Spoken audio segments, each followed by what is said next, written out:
I'd never really given much thought to how I would die. Have you? Yes, tons. What would be your preference? Just anything fast, like maybe like just hitting the ground from like a building or something like that. Really? Yeah, I wouldn't want to like burn to death or anything. But I feel like you gotta fall. You're like conscious while you're falling. You're like, it's coming, it's coming. I mean, yeah. Like guillotine. I don't know. That's not. Yeah, but there's also the anticipation of you going and putting your head in the guillotine. That's true. I always thought that jumping into a volcano. That would be good. I see here. Burning is tough, but don't you want to touch lava? I do. I'm so jazzed to feel what the texture of lava is that I would... Just even if it's like for 0.5 seconds. Yeah. Yeah, no, I guess that's a good one. It's like how I want to eat cement, you know? You know, if I was going to eat wet cement, it would be really nice for a second and then I would die. Yeah. But anyways, this isn't how Bella wants to die. Mm-hmm. Bella wants to die at the hands of her new lover. 100-year-old lover, Edward. Mm-hmm. Just crushed to death by his massive dong. Anyways, today we're going to be talking about the infamous Twilight, the first installation of the Twilight saga. Mm-hmm. What year did this movie come out? I think it was 2008. 2008. Based off of the romance novels by Stephanie Meyer, this movie is fucking iconic. Yeah, you can't say anything. Well, you can say some bad stuff about Twilight. And we will. But it's one of the movies that just, it's.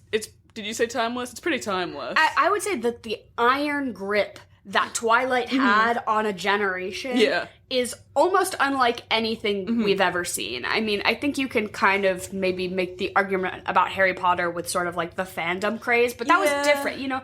It's not really comparable. This was teenage girls going fucking apeshit in Barnes & Noble the night the new one came out. It took the world by storm. Creaming their pants. Posters and the Tiger Beat magazine on the walls, like fully. So yeah, Twilight. Yeah, we're doing Twilight today, and this is the swamp, which stands for some whack ass movie podcasting. And this is certainly a whack ass movie that we're going to be fucking talking about today. Let's try to do the podcast thing that a lot of famous podcasts do, where you introduce me and then I introduce you. So then for the rest of the episode, everyone's really confused about whose voice is whose. I'm here, as always, with my lovely co-host, Emily. And I'm here with the always good, always fun, Miss Dara. See, and now for the rest of it, everyone's like, wait, which one is which? Yeah, okay. No, well, the only person who listens to this is my mom, and she knows my voice. So, hey, Jen. My mom actually watched this movie with us last night, and she had a lot of really hot takes. My mom was...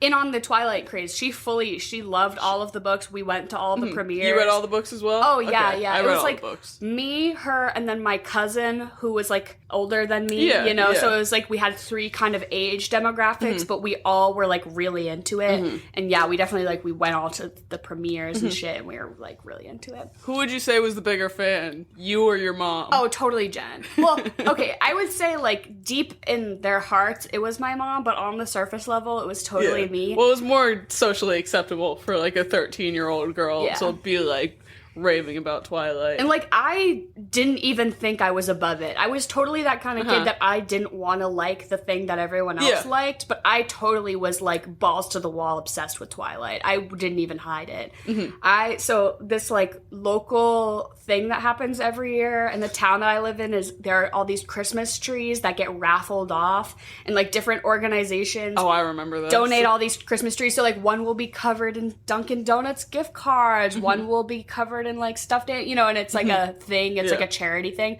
But so one year I fucking won the Twilight tree, and it was a gray tree with all the ornaments that looked like the book cover. So like there was an apple, a chess piece, like a ribbon, and a flower. And then I already owned copies of all four books, but these like were brand new. So I had the Twilight Christmas tree in my room year round for maybe 2 years with the four books laid underneath it like a fucking shrine. And then it was in the corner, and then on either side, I had the Jacob poster and the Edward poster. I was going to ask if you had the posters. On either side, and I literally had a fucking, like, a Twilight shrine Christmas tree in my room, and people were always like, hey, you know it's March. like, you should take that down. And I was like, no, you don't get it. It's not a Christmas tree. It's a Twilight tree. Yeah. This isn't a concept that just goes away. It's yearly. It's a year-round thing. And I had, you know those, like, sticky frogs that you can, like, you get out of, like, the treasure chest at, like, the dentist or whatever? Yeah, and you, like, throw it out the wall and it sticks, yeah. I had one, and I named him Jasper. And then I put him on the ceiling above the Christmas tree, because Jasper was my favorite character. That's really interesting. That doesn't hold up. I don't stand by that. Yeah, do you remember reading the books and reading that Jasper was a Confederate soldier, yes or no? I don't think I knew what that meant. I feel like you should I should have known. Yeah, you're right. Maybe I just didn't piece it together. That is fucked up, though, that fully one of the characters that you're supposed to like, he's not even, like, a bad guy. It's like, oh, the bad guy is Robert E. Lee. Like, no. He's, like, a sympathetic character that we're supposed to like. But I put that little sticky frog on my ceiling above the Christmas tree, and it stayed up there for, like, 10 years. Oh, my God. And, yeah, it never fell down, and it was always like, when is Jasper gonna fall? And he never did. And then when we moved, I had to take it down. I think you should have left it. And there was, like, a stain. No! Yeah, there was, like, fully, like, a frog-shaped stain on the ceiling from where I had left. Amazing. My parents were like... He'll always be there. Yeah, it was the fucking memory of my Twilight-obsessed years. Whoever lives there now has no idea the backstory. No, I bet, like, the spirit of Twilight radiates from that spot. Yeah. I hope the room belongs to, like, a teen girl. A preteen. I wonder, like, what... Because I know, like, a lot of... I wouldn't say this is dystopian, but it's definitely, like, you know... Alternate universe. And, like, vampires, kind of, like, mystical creature book. There's werewolves, But, like, I think our generation had a lot of those, like, books that everyone read and was obsessed with. And I'm... Even as somebody who works at a library, I literally don't know what are the teenage crazed books right now. Like, I don't think teens read now. Yeah, that's TikTok. Yeah, no. We sound so old. No, but, like, I feel like, when is the last time that a book series has had such a ubiquitous, just a grip on the youth. Yeah, because I know it was totally Harry Potter for a long time, and Twilight did it, and I'm gonna say definitely the Hunger Games books as well. Yeah, really. And Hunger Games launched, like, a new sort of dystopian thing. Like, a lot of the ones before that, it was sort of like the magical thing, Harry Potter, Twilight. But Hunger Games, like, launched that, and then there was, like, dystopian, and then there was, like, Maze Runner and Divergent, and, like, not as good, but in the pocket. Yeah, exactly. For sure. But, I mean, what's the last thing that teens read besides, like... I mean, John Green had a good grip on everyone, but that was still pretty much our generation. Yeah. I remember... So... Like, and this is embarrassing to reveal to everybody, but I take a lot of pride that my handles on social media have been the same for almost my whole life. And it's Okay Dara, and when people ask me why that is, I'm like, oh, it just sounds really good. I'm just good at branding. It's Okay Dara because of The Fault in Our Stars by John Green. That's fully why I made it that in 7th grade.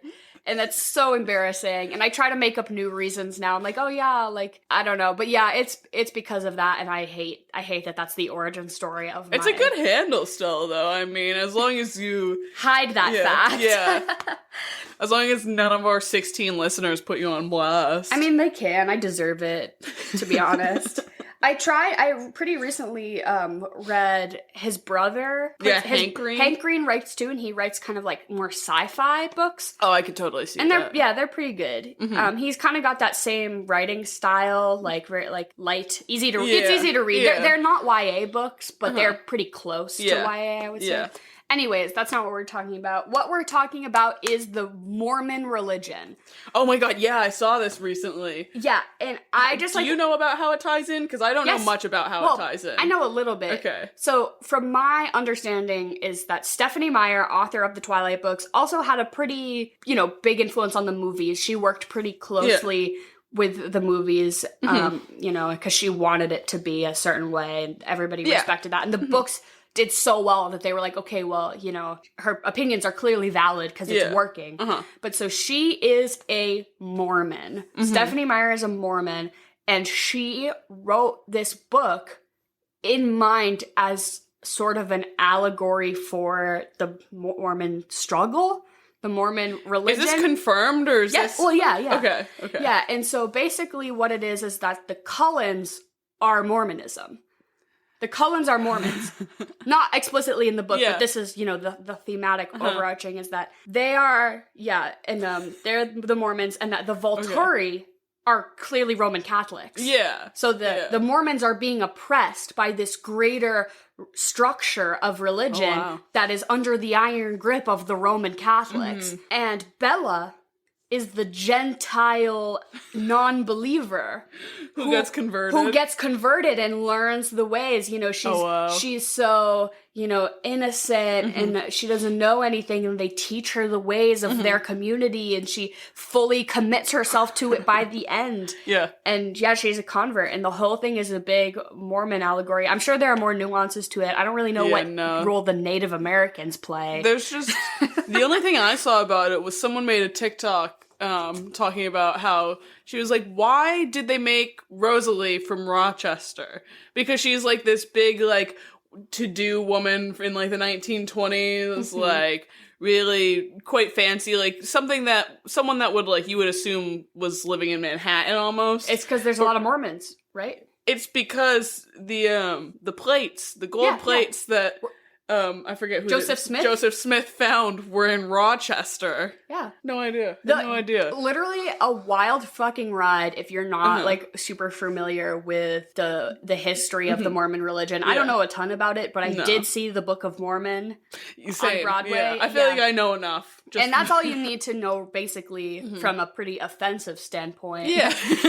But it's fucking crazy. It's a whole religion based off of, like, that somebody found gold plates in Rochester. And, like, cured a bunch of people of dysentery. And then they're like, you can have many wives if you behave. It's like, sick. Nice. There was a kid we went to high school with who was a Mormon, and his name was Josh, and everyone called him Mormon Josh. And I was never sure if it was behind his back or to his face, but one day we were like, we were walking with each other, and I was like, oh, hey, Mormon Josh. And then I was mortified because I was like, oh, does he know that people call him that? And he goes, oh, no, I can tell you're nervous. Like, I know people call me that. He's like, it's chill. And then, I don't know. That would be like if people called me, like, I don't know, dumb slut Dara. Just call you okay Dara to your face. Okay, Dara, you dumb fucking idiot with no taste in literature. We're in high school. Grow up. You were 14.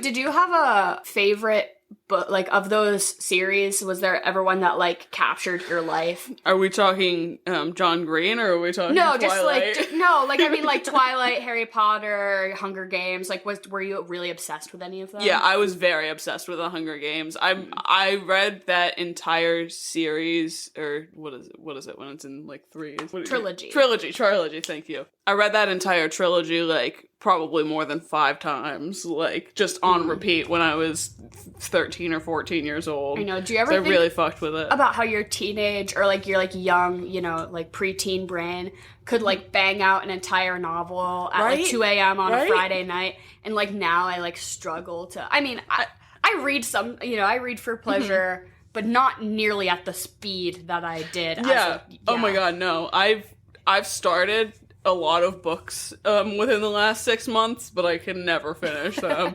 I'm halfway through like 5 different books. That would kill me. Yeah, halfway is a lot. I usually decide by like page 40. I'm like, is this, because you don't want to get invested if it's not going to be it. But anyways, is it because the internet has rotted my brain? Is it because Twitter literally has my attention span like that? Twitter's got me in a chokehold for sure. Even when they up the character limit, they're like, maybe this will encourage people to read more now. Twilight, pretty crazy. Especially, like, I'm gonna say I watch this movie at least once or twice a year, just as it's like a fun, event. Like, let's fucking get trash and watch Twilight. Yeah. We did this like 6 months ago. Yeah. But watching it I'm not gonna say I watched it with a critical eye, but it's such a weird movie. The dialogue in this movie, nobody fucking talks like that. No. It's so uncomfortable. And is it supposed to be like I'm uncomfortable because everyone in the movie is uncomfortable and it's doing its job? Like, Bella is really awkward and uncomfortable, and therefore I am as well. Yeah. Is this on purpose? I brought this up in the Halls episode that the dialogue felt kind of in the same vein of how Star Wars dialogue feels. But after watching Twilight, I realized that Holes is leagues better than any sort of shitty dialogue that I might have made a point about. Yeah, no, the Twilight dialogue really is terrible. I would say it's probably on par with the Star Wars franchise dialogue. I would just, like, the whole first, like, 40 minutes of the movie where Edward and Bella are kind of getting to know each other. If he isn't hot, this whole scenario becomes very creepy. I mean, it is creepy, but it's only well received because he is, you know, like, aloof vampire hot guy. Yeah. If this is just, even just, like, an average-looking person, what's his name? Like Mike, the Mike character. If that's him, or I mean, he's not bad looking either. But just like if it's not, he was 27 years old when they filmed this, and it shows.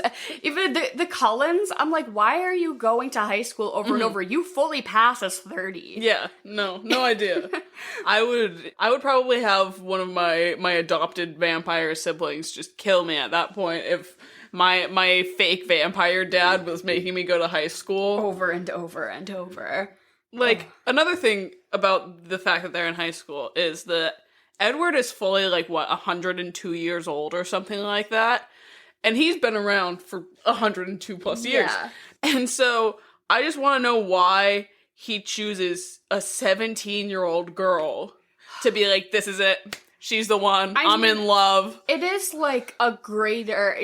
Does have a purpose because like she is the one because he can't read her mind. Yeah, she is special. She's the special snowflake, and it does have greater purpose. So it's not like he chooses her. He doesn't choose her. It just it just. Did she imprint on him like the whole thing? Oh my god! The whole thing. You named my daughter after the Loch Ness monster. But yeah, I don't know. Just fucking get a job be a barista, Edward. You totally look like you could be a barista. Yeah. Go work at a coffee shop. He could be mean all day long, which you know is what he wants. And like, don't go to high school and don't interact with. It is quite creepy when you think about how he like watches her sleep and stuff. This is what I'm saying. If even vampire powers aside, the way he talks to her is so rude and creepy. Yeah, right? The whole first half she loves it too, though, is the thing. But if he's an average looking guy or something, it becomes restraint order so fast. Yeah. He like fully gaslights her right after he saves her life. Nobody's gonna believe you. Yeah. He's like, I was right there. I was right next to your car. What are you talking about? And after they've had, like, one conversation, and he's like, we shouldn't be friends. And I'm like, you're not even friends. That's the foundation of this friendship is that you sit next to each other in biology. Yeah. I didn't realize that you thought we were friends here. Bella should have clapped back. She's like, we're friends now? I didn't realize. She's just, like, she's such a lame character. Yeah, she sucks. She just has no agency, and she just doesn't advocate. I don't even know why she would advocate for herself, because she has nothing to advocate for. Like, she just has no opinions, no, like, motivations. Basically... Yeah, she's not compelling whatsoever. I don't know why this vampire that's been around since, like... the dawn of time. Yeah. Like, 1908 or something like that is like, this is it. This is the one. It feels a lot like we talked about James Bond falling in love with Vesper. It just doesn't make sense. But I mean, I really like how it's after maybe 2 weeks, she figures out that this kid's a vampire. And then she's like, dude, that's so hot. Let's date. Yeah, then they go into the woods, and he's like, are you afraid of me? And she's like, no. And he's like, I'm a killer. You should be. And she was like, that's sexy. Which... I honestly, though, I think Bella is the fucking perfect character to make teenage girls. It's a blank slate for, like, young teenage girls to project themselves onto, because doesn't have enough defining characteristics that you can relate to her or not relate to her. But she is that blank slate. Ambiguous enough. But she has the qualities that most teenage girls have, which is awkward, clumsy, confused, desperate. Like, I think she has a lot of, like, baseline things that a preteen girl would see herself in. She's awkward, she's quirky, she feels isolated from her peers. She's not like other girls. Which is exactly how every 12-year-old girl thinks of herself. Yeah. So I think that this is fucking genius because she wears Converse to her prom, and that like made me lose my mind. I was like, holy shit, that's the coolest thing I've ever seen. Have you ever seen those pictures of people like at their weddings that wear Converse? She'd be that girl. Yeah, I mean, I don't want to be a hater, but like, please don't wear Converse to your wedding. Yeah. I guess if you at least wear like some Jordans. That's cooler. Some like, Air Force Ones. If you're really into Twilight, if you want to have a Twilight themed wedding and fucking the wedding in the fourth Twilight, I do think is quite beautiful. Oh, it's gorgeous. Yeah. The set, I mean, I don't even want to say the sets, but they fully filmed in Forks, Washington, correct? Yes? I don't know if it's but yeah, they filmed in the Pacific Northwest. Yeah, I mean... I guess it was miserable the whole time. It was, like, very cold and rainy, and the whole cast, like, didn't even interact with each other because that's how fucking miserable they were. So there was, like, no, like, fun cast dynamic whatsoever. It was like, let's just get this done because I'm fucking wet and cold.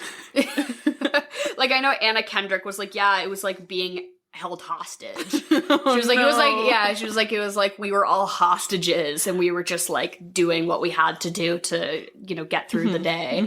I do like fully forget that Anna Kendrick is in this movie a lot. She's a really fun one to have pop up though. Like if anyone's gonna breathe a little life into this movie, it's definitely Anna Kendrick. Yeah. My favorite is that in the fourth movie, they make her the valedictorian of their high school class. And I just don't really see that for her in these early films. You think? She seems like the one that, like, tries really hard. Maybe. I don't know. She seems kind of like... ditzy? Ditzy, yeah. But, I mean, you know, ditzy girls can be really smart, too. Yeah. So that's not... I always just thought that was a weird choice. They're like, oh, well, she has a speaking role, so she's valedictorian. Let's give her a speech to make. Fair enough. But I feel like the other girl seemed more like... the artsy type. She carried a camera around everywhere she went, like... She also, what purpose did her character serve? Nothing. I mean, I guess they were, like, her group of friends when she got to school or whatever, but it just, like... Those feel like the group of friends that, like, you have for the first 2 weeks of college because you don't know anyone. So just anyone that'll talk to you, you're like, you're my friend. And then, like, after, like, a month, you're like, I hate these people. I can't relate. No. I never had any friends in college. But must have fucking been nice. No, I'm just kidding. Not my tale of personal woe. But so Anna Kendrick, I have two celebrities that I know exactly what I'm going to say to them if we ever meet. All right. And who are they both? Anna Kendrick and who? Jake Gyllenhaal. Okay, you gotta tell me both. Well, Jake Gyllenhaal and I have the same birthday. So you're just gonna say... I would just be like, hey, we're birthday twins. Do you want to plan a dual party? Like, you know, you want to have a shared birthday He party? seems like he would say yes, honestly. He seems chaotic as hell, and I see a lot of myself in Jake G. Yeah, I like that he doesn't have... Maybe he does have an Instagram, right? I don't know. But he has an Instagram just for his cat. It's called, like... I think the cat's name is Fluffle Stiltskin or something like that. Which is just amazing. But I love Jake Gyllenhaal, and I think that we're sort of like souls. Kindred spirits. Yeah, because we were born on the same day, you know, many years apart, obviously. But so I know that I would tell Jake Gyllenhaal that we're birthday twins. But what would you tell to Anna Kendrick? I didn't read her memoir, autobiography, but my mom did, and my mom, like, flagged this section and had me read it because Anna Kendrick writes a whole section about how when she, you know, was like a preteen and had to get braces, when they gave her that mold that you have to do the mold of your teeth, that when they put it in, she projectile vomited all over the dental hygienist, which also happened to me. So that is a very weirdly specific thing that me and Anna Kendrick have in common. And I was going to say, hey, I also vomited all over the dental hygienist. When they put that goo in my mouth. And I just want to tell her that I felt really seen by that section in her biography because, you know, it's not something people talk about enough. No. If any of you guys have ever projectile vomited on the dental hygienist, please let us know in our DMs. I just had huge tonsils and I like couldn't breathe and I was, you know, freaking out. But anyways, I feel like that's probably something that not a lot of people say to her. They're probably like, I love your work. Sing me the riff from Pitch Perfect. I'd be like, hey. Can I get a picture? Yeah. No, I'd be like, hey, I feel really seen by that chapter where you talk about vomiting. But anyways, those are my two celebrities. I think she'd be really responsive to that. Yeah, you would probably end up like getting a coffee and speaking with Anna Kendrick. She seems lovely. Oh yeah, but she's definitely like a top celebrity to meet if you meet a celebrity. I've never really met anyone famous. Me neither. No. I one year at a music festival, Tenacious D, which is Jack Black's lovely band, played, and when they were playing, he fully sweat through like 4 t-shirts, which was awesome. Amazing. I love Jack Black, but I believe that he was like at one of the food trucks, like ordering food kind of near me. I think, and I didn't even meet him. I just kind of saw him up close. I haven't met anyone, but I'm gonna tell this story on behalf of one of my roommates because it's really good. And I think you were at this festival probably. Did you go to Boston Calling when Halsey was performing, like really young? Yeah, like right when we were wearing the same shoes. Her and I had the same shoes on, and I felt really cool. But then the whole time I was like, she's not very good, huh? And she was like totally. This was before she had blown she was like up. smoking cigs on stage, and like she, I heard she was like probably like under the influence of something. Oh, and she kept being like, "Yeah, I've only been singing for like 3 months. Sorry if this sucks." And then literally like 6 months later, she blew up and she was fucking huge. And I was like, "Yeah, we saw her live. We like got to stand at the front because no one was there." But so Miss Emily Keston, my good roommate, she met Halsey in Urban Outfitters that day while Halsey was shopping for underwear. That's amazing. Right? That's probably one of my favorite celebrity interactions that I've heard. And that, like, she like talked to her and stuff? Yeah, that she was just like, oh, I'm like a big fan, and like the typical thing. Yeah. Oh my god. Yeah, I remember she was like fully not famous at all, and I was like, oh, this girl seems like she's trying to be Lorde, but she's just not that talented. And then like, fully now Halsey is like one of the biggest pop stars. Yeah, no. Pretty crazy. It's cool that she got to meet her, like, before she really blew up, too, because it's not like everyone in the Urban Outfitters was losing their shit. Yeah, no. But if you had to meet any of the Twilight cast, who would you want to meet? Oh my god, Robert Pattinson, hands down. Yeah, I want to meet so bad. He just seems chaotic as fuck. Have you seen his spaghetti recipe? Yes. Yeah. He seems like he's on fucking crack. And I love that. Even just to be in his presence, I think would radiate some energy onto me that I need. Yeah, no. I've seen a good handful of Robert Pattinson films. One of my favorites is The Lighthouse, and I feel like his own personality just shines through. Yeah. He wasn't even acting for that. It was just him and Willem Dafoe having like a great time, and they were like, dude, keep rolling. This is gold. I would say that might be my pick for a follow-up film for this. If you're doing like a duel, you know, I know we usually do this at the end, but like watching Twilight where he's miserable and then watching The Lighthouse where he's living his best life, I feel like would be like a fun dynamic. I think that's probably a good one. Yeah, and you can really see the talent that Robert Pattinson actually has in The Lighthouse, because in Twilight, it's not visible whatsoever. Poor him and Kristen Stewart are both pretty good actors. They just weren't they were given nothing here. Yeah. And it was just like, it was a bad circumstance. And unfortunately, they got swept up into this whirlwind of like kind of garbage movies. Yeah. But I guess, so over 5,000 actors auditioned for the role of Edward. Yeah, and a lot of famous people too. Like, I know Dave Franco auditioned. Like, a lot of really, Could you imagine watching that with Dave Franco? That would be even creepier than it already is. But a lot of really big name actors like were kind of going for it. But I guess our Pat's got it, and he like was saying that he didn't really have a lot of instruction. He didn't have a dialect coach to teach him an American accent. Like they really just were like, go for it. Yeah. And clearly he's kind of confused. Everyone in this movie is a little confused about what's going on, and I think that's accurate. But I was reading earlier, I was trying to find some like fun facts, and this like just made me fucking crack up, that during the chemistry test between Kristen Stewart and Robert Pattinson, this is good. They do the meadow scene where they're laying in the meadow, but they just had them do it in a bed, you know? And so they start kissing, you know, because that's where they have their first kiss, right? Yeah. And do they have their first kiss? I don't know, actually. Well, I feel like they're just like staring tenderly at each other while he sparkles. Yeah. But I guess they had them kiss, for the purpose of the chemistry test. And the director was like, oh, he was getting a little too into it. Like, it was getting a little too hot and heavy. But she's like, but I appreciated the enthusiasm, and we definitely could tell there was a spark there.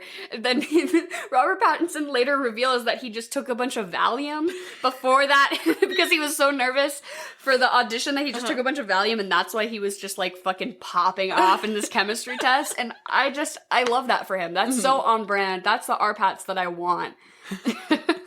Yeah, no, I think their first kiss is in that scene where he literally has to throw himself into the wall after it. And she's like, what? If you crush me with your pelvis, it's fine. I want it. This is one of the things that Mormon Stephanie Meyer did kind of step in, because I guess that scene did get a little more, like, hot and heavy, but she stepped in and she was like, I don't want this. She's like, let's tone it down. I'm a Mormon. I'm a conservative woman. I don't want this. Even though she literally wrote one of the horniest series. Like, she was making teenagers horny everywhere. So I just love the fact that 50 Shades of Grey was written because of pretty much this book. So you can really see how horny it made not only children, but like fully grown women. Yeah.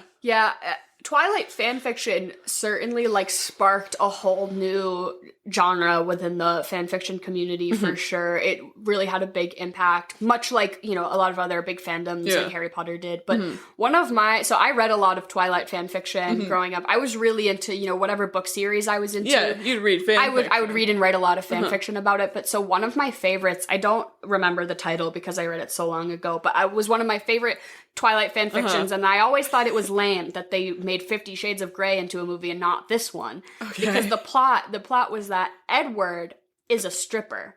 Nice. And Bella is a psychology PhD student. Okay. And she, like, wants to study him. But he's also a vampire. Okay, nice. And it's like, I think that's so much more interesting of a dynamic even than Twilight. It was great. It was whatever that fan fiction is. Maybe I'll, like, search it out. I remember really liking that one when I was a young teen. It was about a stripper and a psychologist, a psych student. I think it just gave them each a little bit more pizzazz. Well, yeah, neither of them have any personality in this whatsoever. They're so bland. His favorite song is Claire de Lune. Yeah, you've been alive for 100 years. And your favorite song you lived through Claire the 60s, the 70s, the 80s. Even like the Roaring 20s. Yeah. Jazz? Yeah. Come on. You don't like jazz, Edward? He could probably play, like, a sick trumpet, like, if he put his mind to it. Right, if you were immortal, what are some things you would use your time to do? I'd learn so many instruments. Really, You know what I mean? I'd read so many books, which I feel like he definitely does. Yeah. You see it all in his room and stuff like that. He's just got books piled high. I just do some dangerous stuff, you know what I mean?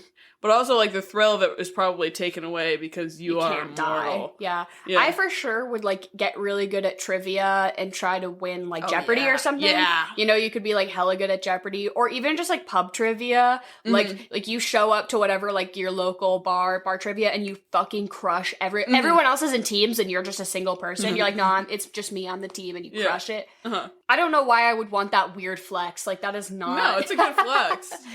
But yeah, if I was immortal for sure, I'd want to get mad good at trivia. I think it'd be cool to be able to try out, like, every haircut style. Yeah. Because, like, right now I'm like, well, if I do something stupid, I'm stuck with it for a while. But if you're immortal, you're like, well, I can just be ugly for a year and who cares? Yeah, exactly. It's a drop in the bucket. No one's even really seeing you if you're just, like... Another thing is, they could just stay at their house and not go to high school. Right. I would love to just be a recluse. I think the whole structure... that they're trying to pull off is because Carlisle is the, like, local doctor. He has to put up some sort of front about... Because he's, like, kind of not a public figure, but he's, like, a guy in the community, and people know him. So if they're like, oh yeah, Carlisle, we know you have 6 kids who you just keep at home. Like, that's weird. But it's not unreasonable to homeschool your kids. Exactly. Like, yeah, I'm a doctor and my wife homeschools our kids and they're at home. I don't know. Just say they're doing online college. Yeah. They're doing, like, pre-college credits. Yeah, right? They're all really smart. Yeah.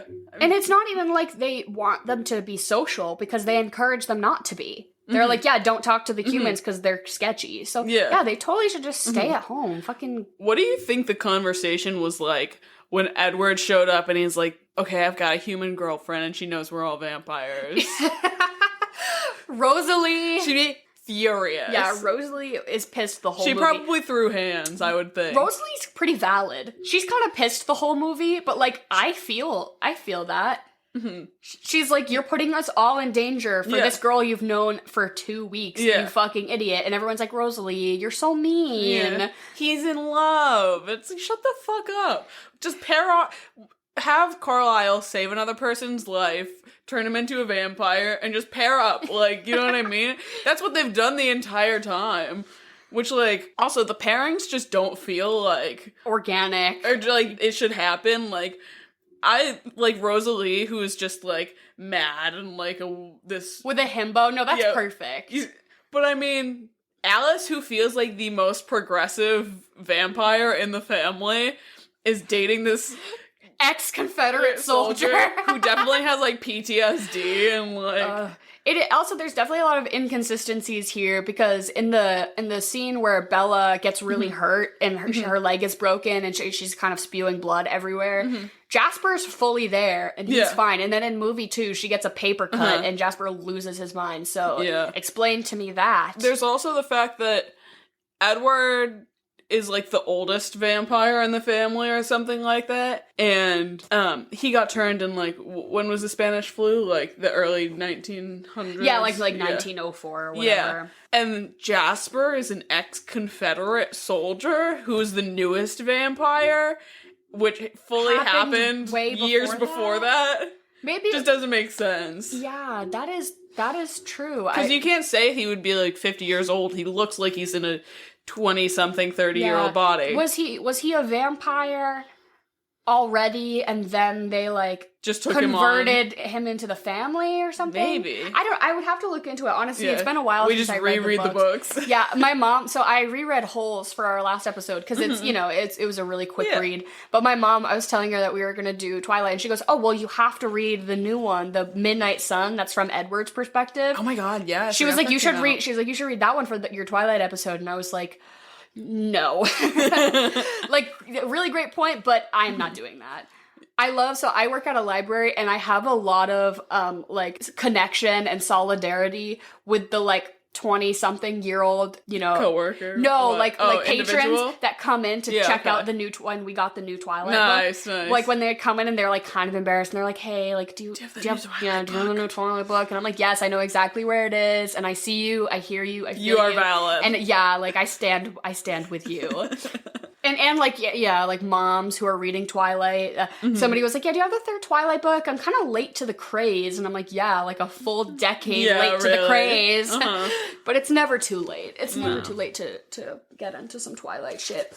So, I mean, this isn't really much a point for discussion other than that. I just think it's kind of interesting that this first movie was directed by a woman, Catherine Hardwicke. Okay. So Catherine Hardwicke gets signed on, first Twilight movie, she's the director. I'm not going to say that this movie is any sort of, pillar of exceptionalism in film, but it did fucking amazing. Oh my god. Like as far as, fan response. Yeah. This movie, launched a whole new craze. It was a massive franchise. Movies 2 through 5, they are all male directors. Damn. They take her off after movie 1 and they put in a male director, which I'm just like, okay, Hollywood, Jesus. Yeah, no. I'm trying to think, because I don't even know that the second or any of the following ones are better or not. I can't remember. They're all kind of the same to me. Yeah. In just that they are, like, those weird movies. Yeah. But it's just, like, interesting to me that they're like, oh, great, it went really great, it's really successful. So we're gonna get the fuck out of here. We're hiring, a more profound male director to do the rest of them. It's just, like, stupid. I don't know, Hollywood's stupid. No. That is pretty infuriating. And also, so, like, the whole presence of, like, Native American culture in these movies is so questionable, and it's so forced, and it's, coming from this white Mormon lady who... I'd love to know what that was supposed to represent in her Mormonism I don't know perspective. I don't know if it's supposed to, or if she just thought it would be, like, intriguing and mysterious to include Native Americans in her, fucking Do you think she had book. the plan of making them werewolves, or she was just like, well, I got some Native Americans here?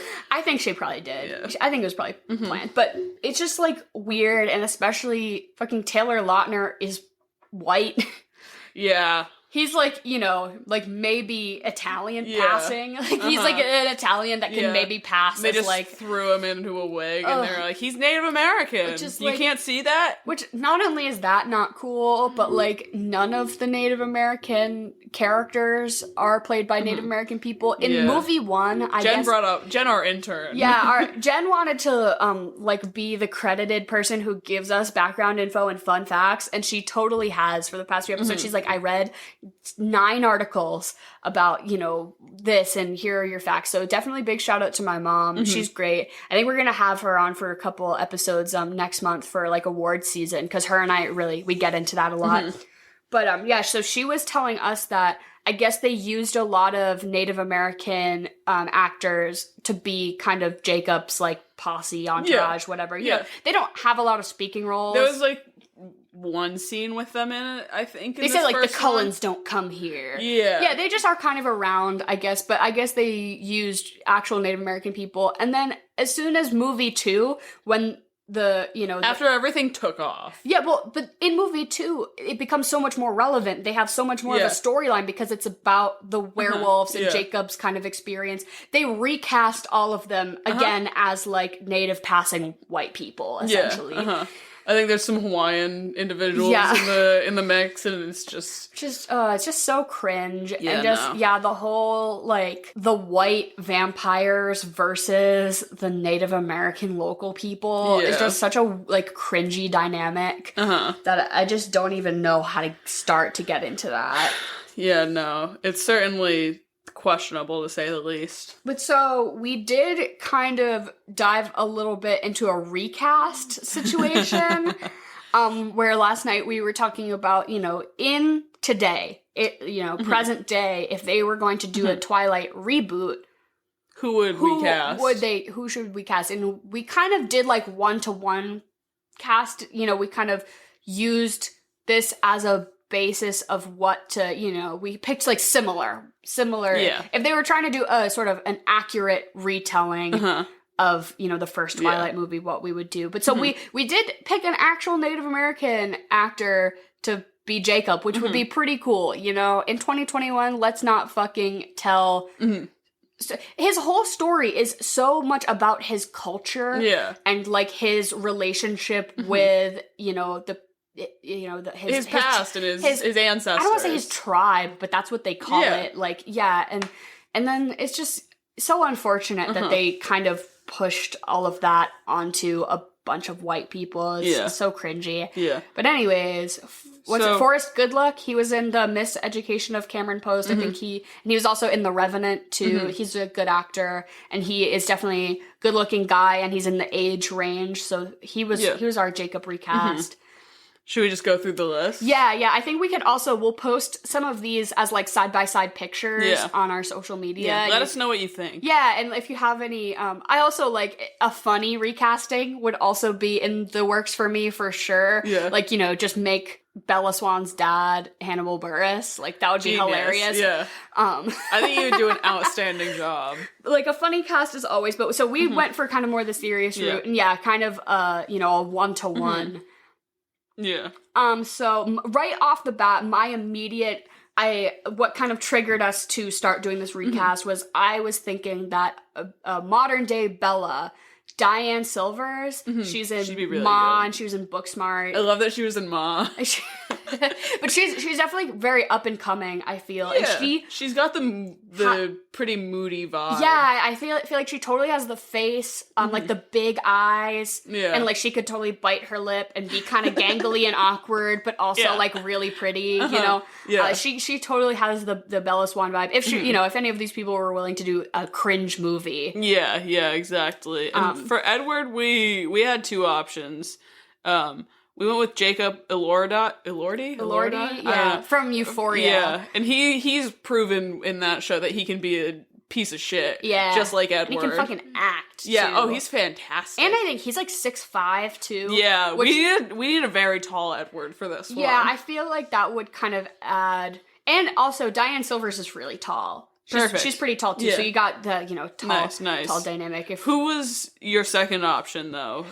Who was this person? David don't recall. Cornsweet, he is in that show Hollywood, the new Ryan Murphy show. Yeah. He really looks like a young Henry Cavill a little bit, and Henry Cavill was Stephanie Meyer's personal choice for Edward, even though he was definitely too old and too buff and too famous to be in this movie at the time it was made. But when she was writing Twilight, she kind of had a Henry Cavill in mind, which is hilarious because he is so not that to me. Yeah, like he is not Edward in any way. No. But I think this guy is kind of maybe like a leaner Henry Cavill, and he could maybe kind of pull off the more the moody, broody. And I think maybe that could bring a bit of lightness to the Edward character. He could maybe be a bit more likable. Yeah, I agree. Edward is very unlikable, and he could use a little polishing maybe. Yeah. But we went with we typecasted Charlie, and we gave that to David Harbour. Just cop energy. Yeah. I guess he's also, I think, more likable than Charlie. Yeah, I like Charlie in this movie, and as I grow older, I'm like, okay, Team Edward, Team Jacob. Now, Team like, Charlie. Charlie's kind of hot, but he is a cop. Yeah. And ACAB, and, that's gross and questionable. But David Harbour plays a pretty good cop role in Stranger Things, and so he just kind of has that energy to me. More dad-like, for sure. Like, the original Charlie character was pretty, I think he's trying his best. Yeah, but he was very uncomfortable. Oh, but that's like so like divorced dad who hasn't really been a parent for the past. He did a good job, that's for sure. But I really liked the dynamic, and Bella was so fucking mean to Charlie the whole time. Dude, right? Like, I mean, she was just like, "You're gonna die. You eat steak and cobbler every night." Yeah. And she's like, "You don't know me," and I'm like, "Well, yeah, he hasn't seen you in like 5 years. You never visit him." Yeah, I thought that Bella was fucking mean to Charlie, and he was just trying his best. Anyways. Oh, for Carlisle, so we went at first with a Tom Hiddleston. We were kind of struggling to find somebody in the age bracket that would be like, convincing dad, but also a little young, because that's kind of the situation with Twilight, is that Carlisle, like, passes as their dad, but it's a little weird. Yeah. Like, he looks 35 and his kids are 18. But, so, yeah, definitely Tom Hiddleston. He's got the face structure of, like, a vampire type guy. Oh, for sure. And I think he play it really well. Yeah, and then also, at the end, I threw in... How do you say his name? Donald Gleason. Yeah, I think the ginger hair would kind of be a bit of a throw off, but I think he's a really great actor, and I think he also could very much do the, like, patriarch of the Cullen family type role. I can see that. Like, I peacekeeper, Gleason, so. kind of. Yeah, I think he would do a good job in kind of embodying that, like, values of the Cullen family type. I don't know. So those are... I think he could do it really well. Esme, we went with Victoria Peretti, which I don't think I've seen her in almost anything. I haven't seen, like, Bly Manor or anything like that. Oh, really? Did you watch Haunting of Hill House? No, ma'am. Oh, so she's a pretty good actress, and basically I just thought it would be funny that the actress in Twilight who plays Esme is in Hill House. Haunting of Hill House, as is she. So it would just be kind of like a funny passing of the torch. Yeah. Literally, that you would could be good. you could keep the actress for Esme. Yeah, she would fully be fine to just come back and do it again. She has looked the same for the past 20 years. Oh yeah, I remember she did Grey's Anatomy really early on, and she looks exactly the same as she doesn't age at all. We decided to cast Avon Joji. I think that's how you say his name. Joji? I don't know. But the guy that played Beck from Victorious as Emmett, we think he can give off some really good himbo energy. Carry that whole bag of boiled eggs that Emmett brings to lunch every day. I think it's Avon. Jogia? I don't know. Jogia. Oh, IA. Yeah. I don't know. Anyways, I feel like he could do kind of a himbo. He's not nearly as beefy. No, but I feel like we can We could have a leaner Emmett. Yeah. As long as it's the himbo energy that you need. Also, I don't know if he quite has the, like, I voted for Donald Trump energy that Emmett has. Emmett seems like kind of like one of those guys, you know? Emmett wasn't his backstory that Rosalie... He got mauled by a bear. He was trying to fight a bear. And Rosalie came and saved him. She was, like, contemplating her life as an immortal, like, killing being. And she's like, oh, this himbo being mauled by a bear, he's the one. Yeah. Just love at first sight. Speaking of Rosalie, we casted Catherine Newton, and I don't remember who this was. No, she is in Big Little Lies. She plays... Yeah, she's Reese Witherspoon's oldest daughter in Big Little Lies, and I think that girl is a good actress. She is quite good, and she's pretty good, and she's just blonde and kind of has the face for it. Yeah. Yeah, as we were running through some potential, like, you know, 20-something blonde actresses, I think she stood out the most as, like, having the chops. Not that you have to have chops to be in Twilight. But we're casting this with some people that have chops. Yeah. Alice. I really like who we chose for Alice. Yeah. It feels in the right I hate that vein. I definitely really liked Euphoria, and I think that everyone who's in it deserves to be in everything careers. But so we picked Hunter Schafer to be Alice. She just has waifish energy. She's very, like, Alice kind of seems like a pixie. Exactly. I don't know. And yeah, I think that she could pull off some sort of really fun haircut. Maybe not this haircut. No, I would hope to God not this haircut again. This movie, I don't know how many girls actually went for it, but this movie fully had me convinced at age, like, 11. I was like, I should get that haircut. And then that I was aggressive pixie cut. Yeah, it was like kind of like the choppy bangs. And then it just spikes right out. Which nobody's hair naturally falls like that. She was probably in the hair and makeup trailer for like fucking a couple Gorilla hours. Glue. Yeah. But yeah, I definitely wanted that haircut, but then talked myself out of it because there's nobody can pull that off. That was smart. Jasper, we went with Austin Butler. Yeah. He feels like he can give off the... kind of like vacant, dead eyes. He was like a child star kind of, right? And he... Yeah, he did, a couple of things. Austin and Ally? No. That was after my time. That was Ross Lynch. Oh, shit, yeah. Ross Lynch, who played fucking Jeffrey Dahmer. He definitely did something, like, on the Disney Channel, he was like a Disney guy, but his most recent role of, notable mention is... Is he playing Elvis or something? Oh, I could see that. Yeah. But he was in Once Upon a Time in Hollywood. He played one of the, Manson guys. Yeah, he was the one, they break into his house, and it's him and, like, Maya... Hawk and, like, the two other girls. And they're the ones who, like... Yeah, that's him. And he's like, I'm the devil. Yeah, that's him. Yeah, he's pretty good. Yeah, he's a good actor. Yeah, I definitely think he could do that whole, like, messy blonde hair and dead expression type Jasper beat. It's not a terribly difficult role to take on. He's got maybe 2 lines in the entire movie.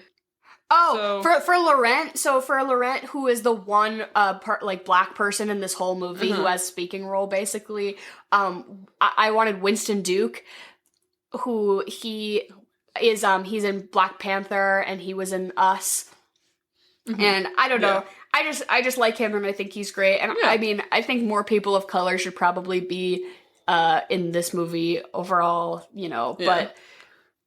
If we're gonna be like, there has to be one black person, I think Winston Duke could, because he kind of, I think in Black Panther, he kind of brings that, like, very serious, but with kind of, like, punchy jokes, like, moments of like, funny, but while still being a very, like, intimidating and serious character, and I think for Laurent, that could kind of, play into that. Yeah. And I just really like him. Yeah. James. So we had a really tough time with James. Personally, I thought that Aaron Taylor-Johnson could do a good job of it. Just like an angry blonde white man. Like, literally cast anybody who fucking cares. Yeah, really. And then Victoria. So we said... Oh, is this Olivia Cook? She's from Riverdale?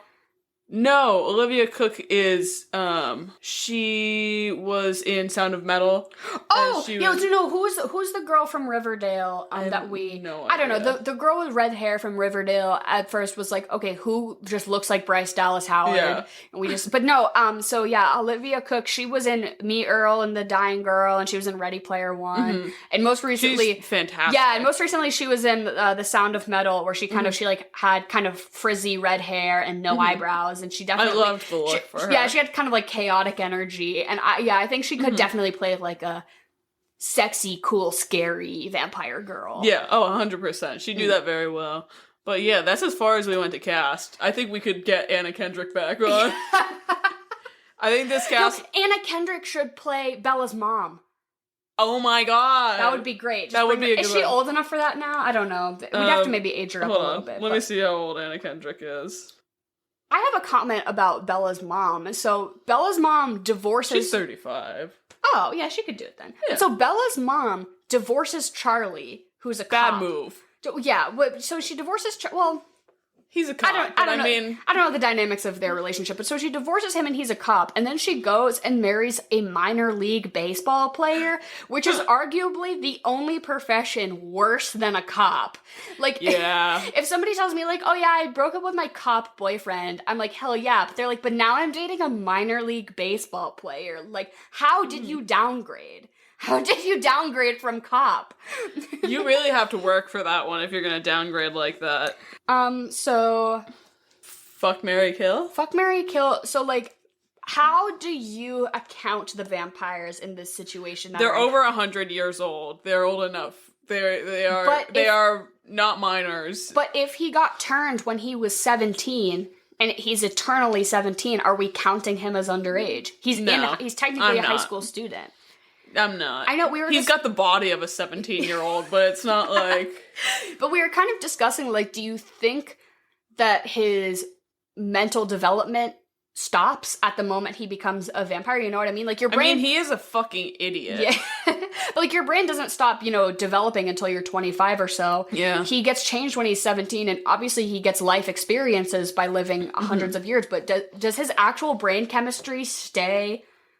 at the, from the moment he was, is he frozen in time as a 17-year-old, or does he have the ability to... I'm gonna go with, I think he's aged, at least mentally, you know what I mean? Also... But then would they just get dementia? Would he just look like a 17-year-old, but like, because he's 100. Shouldn't he have Alzheimer's? I don't know. I don't think vampires can get Alzheimer's. I don't know. Maybe not. We should ask Stephanie Meyer. Yeah, Stephanie Meyer, I'm going to have a very long email going your way with a lot of questions. As if she hasn't gotten so many of those. Yeah. But yeah, I think vampires for this... They're on the table. They're on the table, because without them, we also don't have many people to pick from. There are some adults. It's like Charlie, and then the other older vampires. Charlie, you can do the guy in the wheelchair. Carlisle, the other vampires who aren't in high school. I don't know. Yeah, it is kind of limited, so I guess we can consider them. We'll put the Cullen family on the table.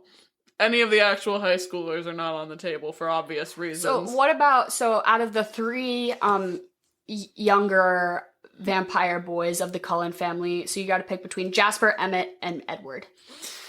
I'm gonna kill Jasper for obvious reasons. I'm gonna fuck Edward, marry Emmett. Because I think a good himbo would just be really nice to have around, always. Oh, he seems like he could fix things. Yeah, exactly. I think I'm gonna kill Edward. Interesting. I'm gonna kill Edward. I'm gonna... I guess I'll fuck Jasper and I'll marry Emmett. Emmett seems like such a...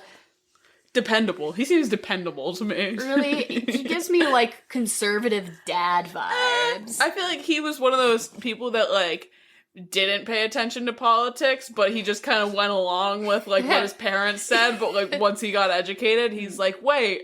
And then he, like, voted for, like, Bernie or something like that.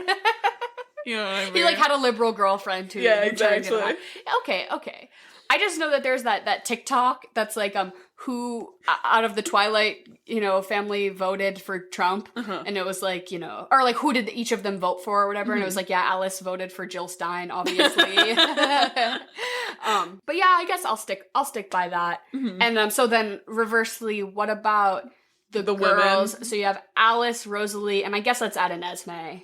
I'm gonna kill Rosalie because I just don't think I could handle that. Like, maybe, like, yeah, no, there's nothing that's really, compelling.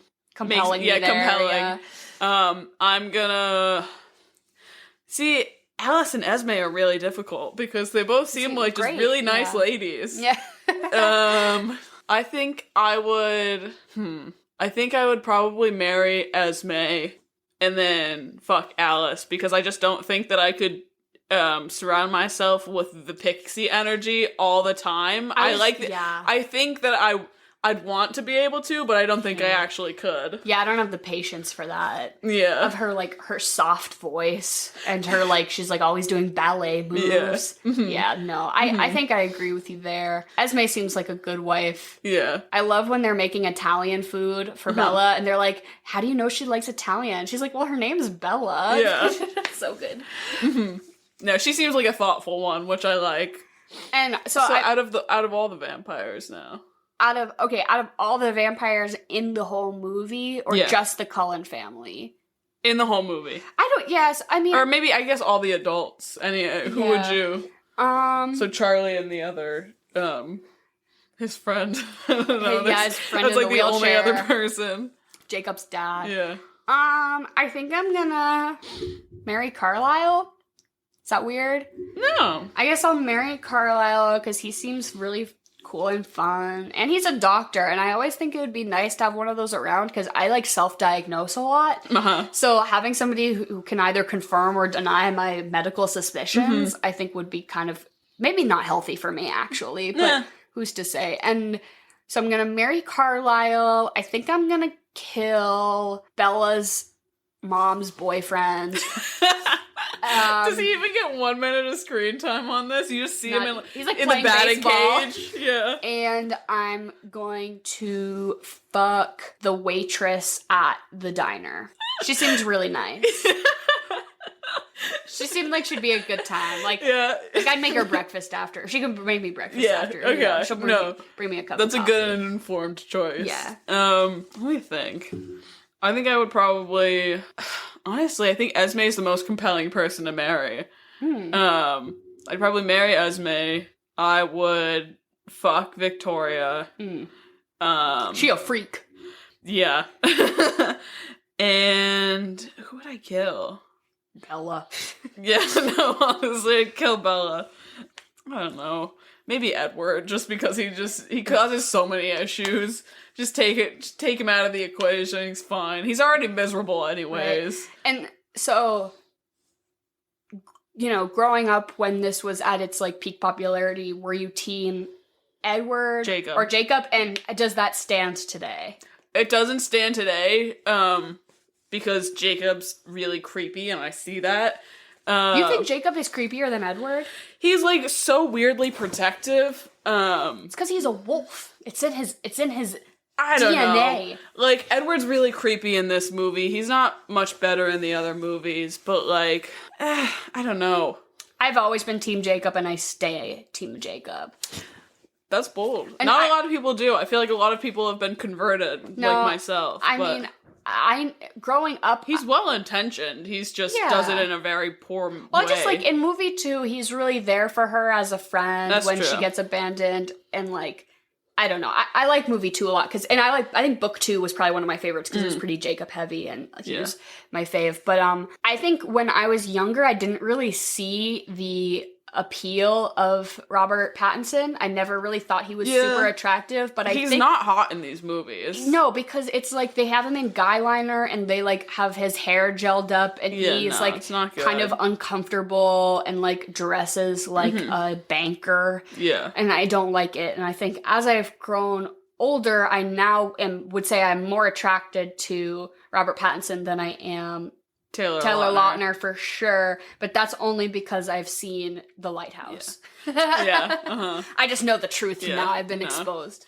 I would certainly still be more attracted to Jacob in these movies than Edward. That's no doubt. That scene in movie 2 where he has his shirt off in the rain. His hair's just been cut and all that shit. Oh my god, I was quaking in the movie theater. Are you kidding me? You and thousands of other 13-year-old girls. I did like have a weird thing for Jasper though, for sure. I don't know if I was just trying to be like. Is it the tall, lanky, skinny guy? Looks like a heroin addict who doesn't shower. Yeah. Blank expression. Yeah, I was definitely into that. And I think I wanted to be like, I'm not like most girls. I like Jasper. I'm Team Jasper. Yeah. So, what do we pair up with this movie for food and drink? It's like human blood, venison, I guess. They eat a lot of deers. The foods that are explicitly mentioned in the film are Italian food, steak and cobbler, spinach garden salad, and mushroom ravioli are like all the foods that are explicitly mentioned, and none of those have enough of a thematic impact that it justifies. I know we made ravioli once while watching this movie, which was just like, ravioli's fucking good, so why not? Exactly. And Italian food is fun and good, and also you can kind of make some little crostinis garlic, with some prosciutto and all that on it. Garlic, vampires don't like garlic, so that could be like a thing. Yeah, I'd say leaning Italian is probably the way to go for it, unless you just want to eat like a lot of red meat. Yeah, it's just gross and weird. Or a cobbler could be fun because it's mentioned a few times, I guess. But then for a cocktail, I guess this is lame, but I guess anything red, you can be like Bloody Marys, or you could do anything with grenadine, it's red, it's blood. Yeah, I remember last time we watched this, we tried to have a theme about it, and there's not very many appetizing sounding vampire-themed drinks on the internet. Yeah, there's a handful, but it's nothing I would want to make, so. Pretty, heavy-handed about the, it's red, I don't know. We had Moscow Mules, which I guess every episode now we're just gonna conclude with that you should make a Moscow Mule. Yeah, pretty much. That's just it's just the best cocktail. You got a beer like Charlie's drinking beer. Yeah, Charlie drinks beer, and I guess you could do wine if you're having Italian food, like Italian food and wine. And red wine could be kind of like blood. Why not red wine? I feel like that'd be a fine. Gives me GERD. Just I have heartburn. It's I can't handle that. Have some Tums with your your red wine. Yeah, and what would you rate this movie?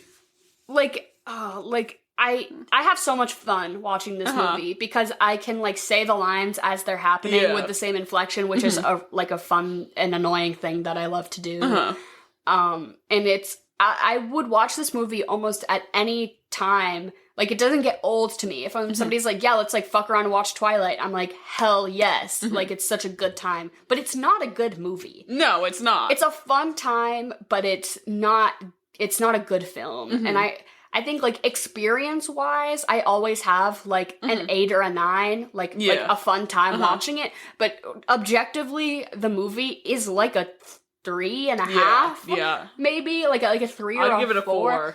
And it's just, it sucks because, it does have a lot of good actors in it, but there's just, they were given nothing. Yeah. The dialogue is clunky and awkward. You have a lot of secondhand embarrassment. Oh, As you get older, you realize how fucking creepy Edward is. Yeah. Everybody is just, pressuring Bella to do one thing or another the whole movie.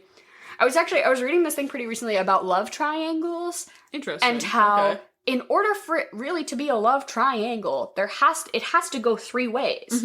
So there would have to be some sort of some tension or not even queer, but just some sort of tension or dynamic or a little bit of romance between Edward and Jacob. Yeah. In order for it to I don't say it has to be a throuple, but it's more of an involved thing where this is the two of them backing her into a corner. Yeah.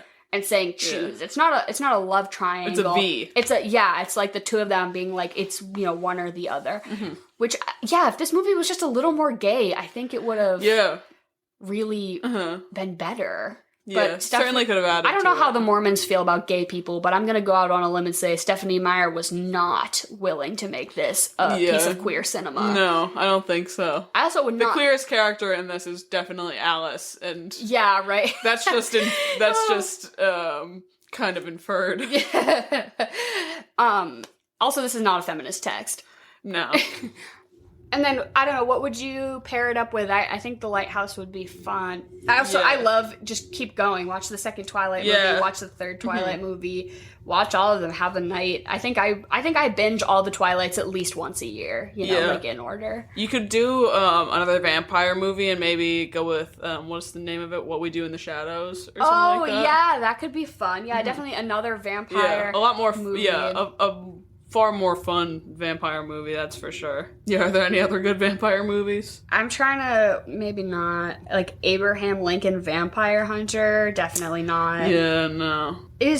Doesn't fucking Megan Fox play a vampire in something? No, but I was just thinking about Jennifer's Body. Yeah, that could be that could be fun. These are, I think both are pretty cult classics and around the same era. And she does, I mean, pretty much eat and kill people the same way a vampire would. And I think you could also definitely run with the theme of, like, popular book series from when we were in, like, middle school that got turned into successful movies. So you could go for a Hunger Games, a Divergent, a Maze Runner. I rewatched Hunger Games recently, and that's one that really does still hold up as a movie. Interesting. I haven't... Would you say Twilight holds up? In my heart, I love it. But it was never good. Yeah. It was never good to begin with. They really had us convinced for a hot minute that this was, like, the peak of cinema. Yeah. Oh my god, they're like, we put a blue Instagram filter on it. They had me fooled. Yeah. This is edgy and cool. So... All right. I think that's about all I have to say about Twilight. Genuinely, I will watch this movie over and over again. I think it's so fun. It's just stupid. Yeah. You can't go wrong with Twilight. And, so the lion fell in love with the lamb, I fucking guess.